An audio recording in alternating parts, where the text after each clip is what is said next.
Kasako Media, tunaangazia maisha, tunaandika kesho. Mheshimiwa Spika, zamani ilikuwa hata watu wenye ulemavu lazima wawe na kikundi. Tunaondoa sharti hilo ili kuwawezesha kufikia mikopo hiyo bila kulazimika kuunda vikundi.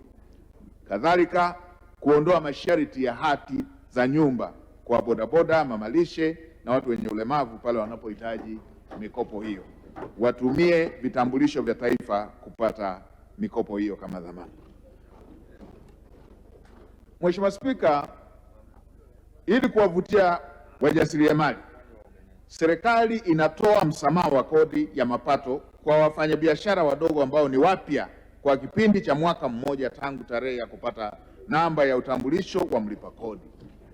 Hatua hii itawezesha mama na babalishe, waendesha bodaboda, bajaji, mafundi seremala na wachomeleaji na wengine wenye shughuli ndogo ndogo kuanzisha biashara zao pasipo kuwepo na changamoto ya kudaiwa kodi ndani ya mwaka mmoja. Muda huo tunatoa fursa ya kujiimarisha katika biashara zao wanazozianzisha.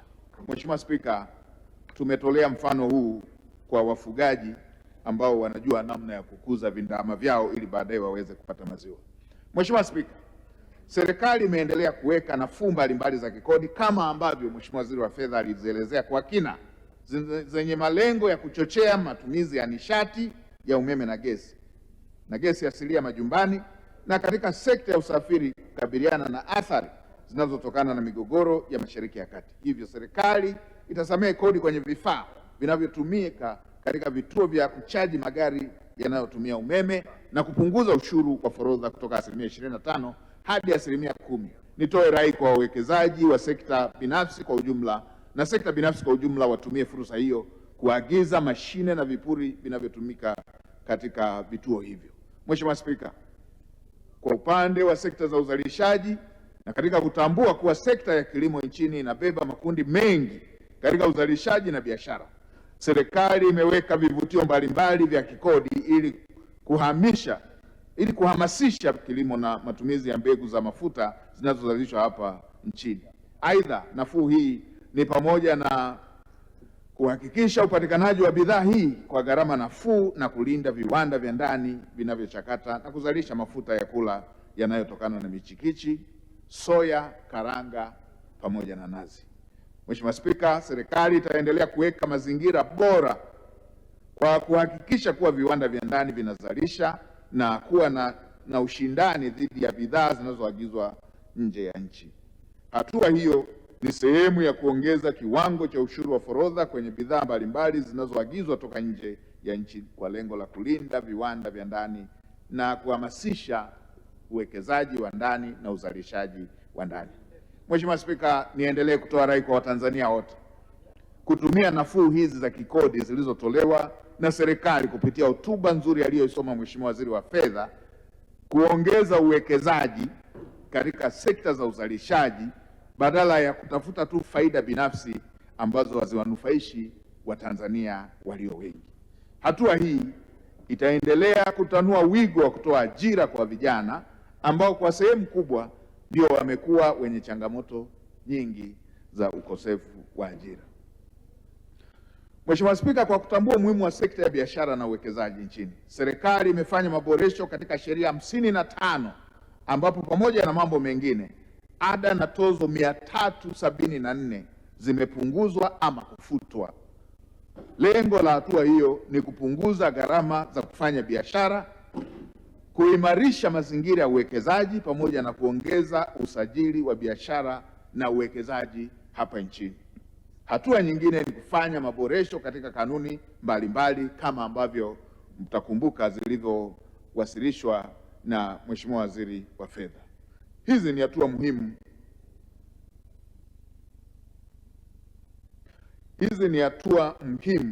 Ambazo serikali imechukua kuweka mazingira mazuri ya uzalishaji na wananchi kujiletea maendeleo ndani ya nchi yetu.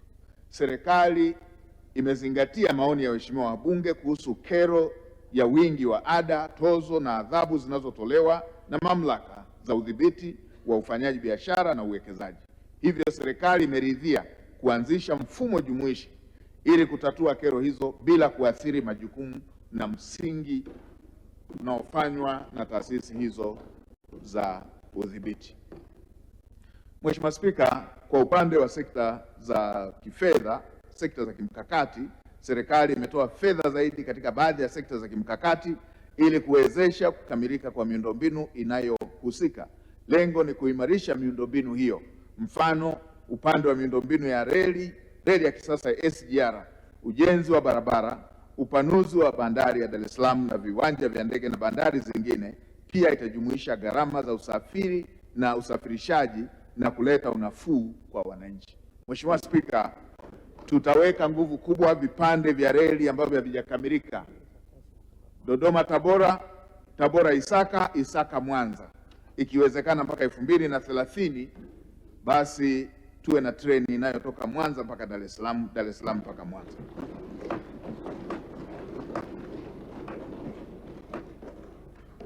Vile vile serikali imeboresha kilimo cha umwagiliaji kwa kuongeza ruzuku na pembejeo, uchimbaji wa mabwawa, ujenzi na uboreshaji wa viwanda vidogo vidogo vya usindikaji wa mazao. Hatua hii imelenga uzalishaji na thamani ya mazao kwa wananchi wengi zaidi ambao wanajishughulisha na shughuli hiyo. Katika sekta ya madini, serikali imetenga fedha za kuweka mazingira wezeshi kwa ujenzi wa viwanda vya kusafisha dhahabu pamoja na madini mengine na uboreshaji wa ramani za kina za madini hapa nchini. Hatua hiyo inavutia uwekezaji na itasaidia wachimbaji wadogo kupata masoko, teknolojia na kuacha kuuza madini yakiwa ghafi yanayopunguza thamani ya madini. Mheshimiwa Spika, kwa upande wa upatikanaji wa nishati ya mafuta, nimpongeze Mheshimiwa Waziri wa Kisekta, ametoka kutoa neno la faraja. Serikali itaendelea kusimamia mpango mkakati ambao Wizara ya Kisekta imeuweka kama ambavyo Mheshimiwa Waziri ametoka kutuambia hivi punde, na yale ambayo aliyafafanua kwa kirefu wakati wa bajeti ya sekta ya nishati. Nitumie fursa hii kuwapongeza waheshimiwa wabunge kwa kuwa mstari wa mbele kuhakikisha wananchi katika majimbo yao wanapata maendeleo kwenye sekta mbalimbali ikiwemo maji, barabara na nishati, kama ambavyo Mheshimiwa Spika umeona jinsi ambavyo wamefuatilia kwa ukaribu. Na Mheshimiwa Spika, hii ndio maana halisi kwamba Watanzania walichagua wawakilishi sahihi na wawakilishi hao wanafanya kazi yao kwa usahihi. Hongereni sana waheshimiwa wabunge kwa kazi kubwa hiyo ambayo mmeidhihirisha kwa vitendo katika kipindi hiki chote mlichokaa kupitisha bajeti za kisekta na bajeti kuu ya serikali. Serikali imepokea ushauri huo na itaendelea kuboresha utaratibu wa utoaji wa fedha kama ambavyo waheshimiwa wabunge walisemea katika baadhi ya sekta. Kwa mfano, 70% ya fedha za mifuko ya maendeleo zitaelekezwa moja kwa moja kwenye mifuko hiyo. Hapata kuwepo na ucheleweshaji wa fedha za mifuko ambazo zimeshakusanywa. Kuanzia zinapokusanywa zitapelekwa moja kwa moja kwenye mfuko husika, ili mfuko husika uweze kutekeleza majukumu yake ya kimsingi bila kuwa na matatizo ya utoaji wa fedha. Uamuzi huo utaongeza kasi na uhakika wa utekelezaji wa miradi ya maendeleo na kupanua wigo wa huduma za jamii na kuongeza fursa za uzalishaji. Nitumie fursa hii kuwakumbusha watendaji wa taasisi ambazo zitapelekewa fedha hizo kuhakikisha wanakamilisha miradi iliyokusudiwa, tena kwa kuzingatia thamani ya fedha. Mheshimiwa Spika, tunataka miradi inayojengwa iwe na uimara ili kuepusha fedha za umma kuwa zinapotea kwa kurejea kutengeneza miradi ambayo ilikwisha kutengenezwa. Wakumbuke kuwa dhamira na maelekezo ya Mheshimiwa Dr. Samia Suluhu Hassan, Rais wetu wa Jamhuri ya Muungano wa Tanzania, ni kutekeleza kikamilifu miradi ya maendeleo kwa ajili ya ustawi wa Watanzania. Serikali itachukua hatua kali kwa watendaji wote watakaoshindwa kutekeleza maelekezo hayo. Mheshimiwa Spika, kwa niaba ya serikali na wabunge wote na Watanzania wote, naomba nitoe tena shukrani za kipekee kwa Mheshimiwa Daktari Samia Suluhu Hassan kwa kuendelea kutoa fedha za kutekeleza miradi hiyo na kuongeza uwazi na uwajibikaji Tumwombee Mungu amjalie afya njema na hekima zaidi na kuendelea kuliongoza taifa letu kwa mafanikio makubwa. Mheshimiwa Spika, Mheshimiwa Rais ameonyesha kwa vitendo dhana yake ya uwazi na uwajibikaji kwa kuziongezea taasisi zetu za udhibiti fedha, rasilimali watu na vitendea kazi, ofisi ya mkaguzi mdhibiti na mkaguzi mkuu wa hesabu za serikali, taasisi yetu ya kupambana na kuzuia rushwa na taasisi zingine zote za udhibiti, ili kuweza kuhakikisha kwamba wanafanya kaguzi wakati miradi inaendelea, ili pale panapotokea ubadhilifu hatua za kisheria ziweze kuchukuliwa. Hii ni hatua kubwa na ni dhamira ya dhati ya kutunza na kulinda rasilimali za Watanzania. Mheshimiwa Spika, katika ziara nilizofanya maeneo mengi nchini kumekuwepo na malalamiko kutoka kwa wananchi, hususan migogoro ya ardhi.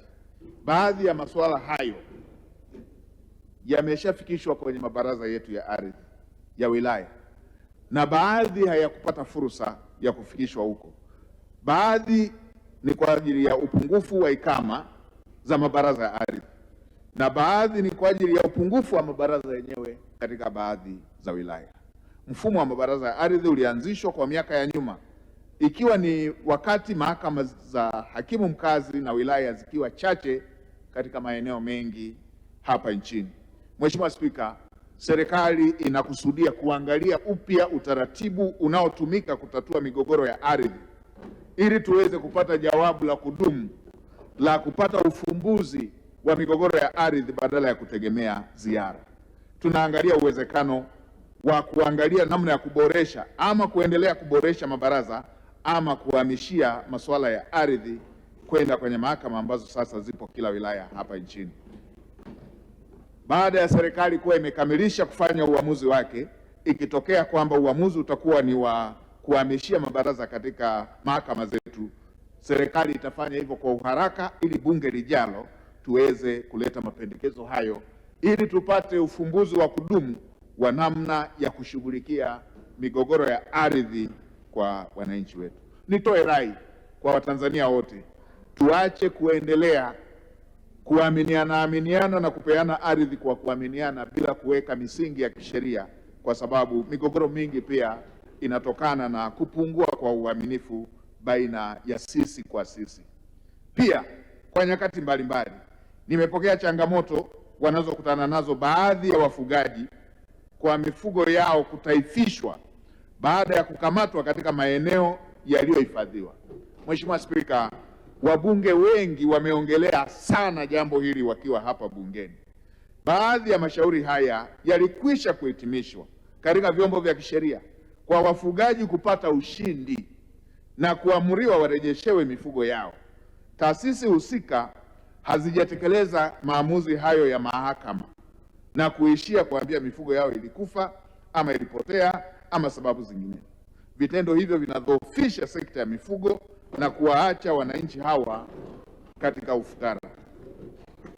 Ili kuimarisha misingi ya utawala bora na utawala wa kisheria na utoaji wa haki kwa wananchi, kupitia mkutano ujao wa Bunge, serikali itawasilisha mapendekezo ya marekebisho ya sheria zinazosimamia utaifishaji wa mifugo na mali kwenye maeneo yaliyohifadhiwa.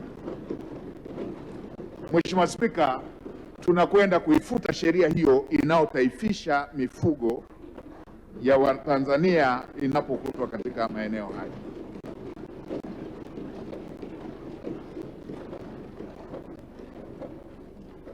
Na Mheshimiwa Spika, kwa sasa nitumie bunge lako tukufu kuwaelekeza Wizara ya Fedha kushirikiana na Wizara ya Maliasili na Utalii wahakikishe wanatekeleza maamuzi yaliyotolewa na mahakama, wawarejeshee mifugo yao wafugaji walioshinda kesi mahakamani, na kama mifugo hiyo ilikufa ama ilipotea, basi wawarejeshee fidia za mifugo yao.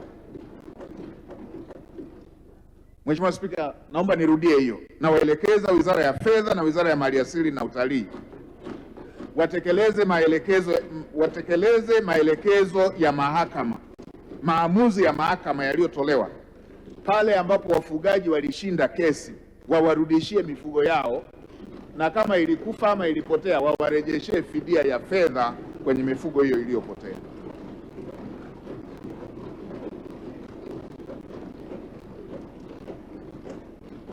Na Mheshimiwa Spika, kama nilivyosema, ili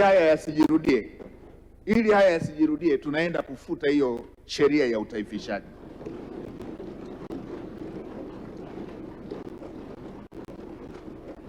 Hatuna maana kwamba hatuzingatii maeneo yaliyohifadhiwa, lakini tunaondoa mianya hii kwa sababu katika baadhi ya maeneo utaifishaji huu umekuwa mwanya uliotumika vibaya.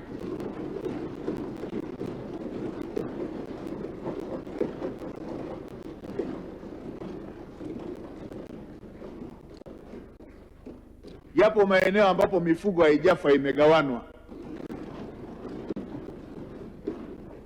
na hayo tutaendelea kuyafanyia kazi moja baada ya lingine. Tutachunguza. Kasako Media, tunaangazia maisha, tunaandika kesho.